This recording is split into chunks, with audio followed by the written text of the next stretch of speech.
নমস্কাৰ, হীৰকজ্যোতি আছাম ইউটিউব চেনেললৈ সকলোকে স্বাগতম জনাইছোঁ। ইতিমধ্যে এটা ভিডিঅ'ৰ মাধ্যমেৰে মধ্যযুগীয় ভাৰতৰ লগত জড়িত কিছুমান গুৰুত্বপূৰ্ণ প্ৰশ্ন আৰু উত্তৰ আলোচনা কৰা হৈছে।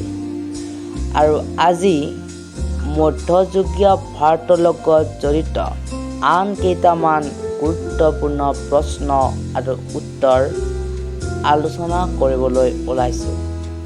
গতিকে দেৰি নকৰি আহক আমি আজি ভিডিঅ'টো আৰম্ভ কৰোঁ।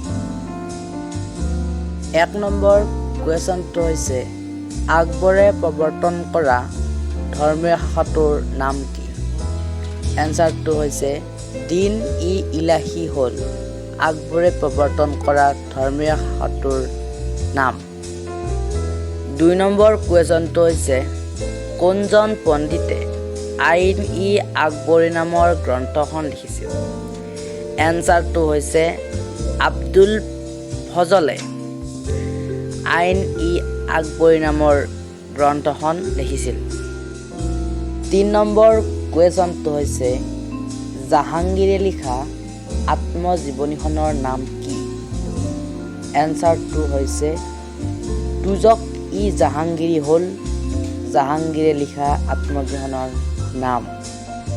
4 নম্বৰ কুৱেশ্যনটো হৈছে সম্ৰাট শ্বাহজাহানে কোনখন নগৰ নিৰ্মাণ কৰিছিল? এনচাৰটো হৈছে সম্ৰাট শ্বাহজাহানে শ্বাহজাহানবাদ নগৰখন নিৰ্মাণ কৰিছিল।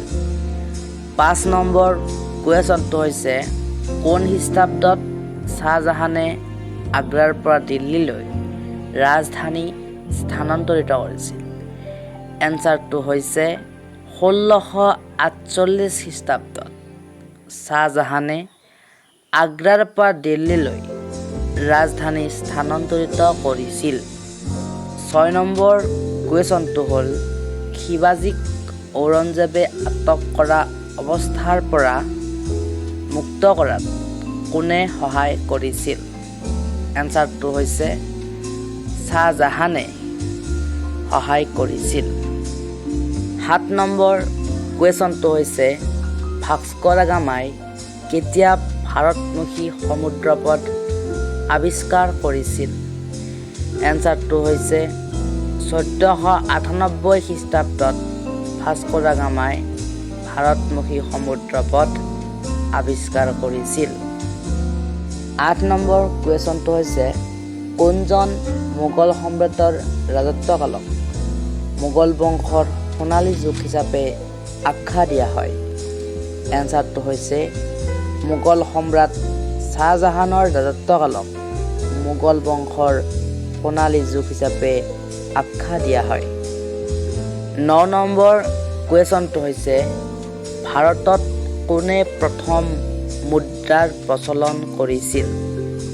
এনচাৰটো হৈছে মহম্মদ বিন তুগলকে ভাৰতত পোনপ্ৰথমবাৰৰ বাবে মুদ্ৰাৰ প্ৰচলন কৰিছিল।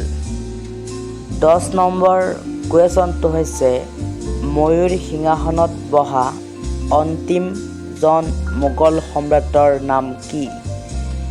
এনচাৰটো হৈছে ময়ূৰ সিংহাসনত বহা অন্তিমজন মোগল সম্ৰাটৰ নাম হ'ল মহম্মদ শ্বাহ। 11 নম্বৰ কুৱেশ্যনটো হৈছে বাবৰে প্ৰথমবাৰ ভাৰত আক্ৰমণ কৰাৰ সময়ত দিল্লীৰ চুলতান কোন আছিল?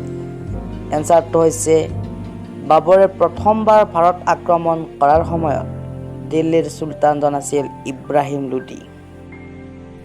শেষত 12 নম্বৰ কুৱেশ্যনটো হ'ল ভাৰতবৰ্ষত দাস বংশ কোনে প্ৰতিষ্ঠা কৰিছিল?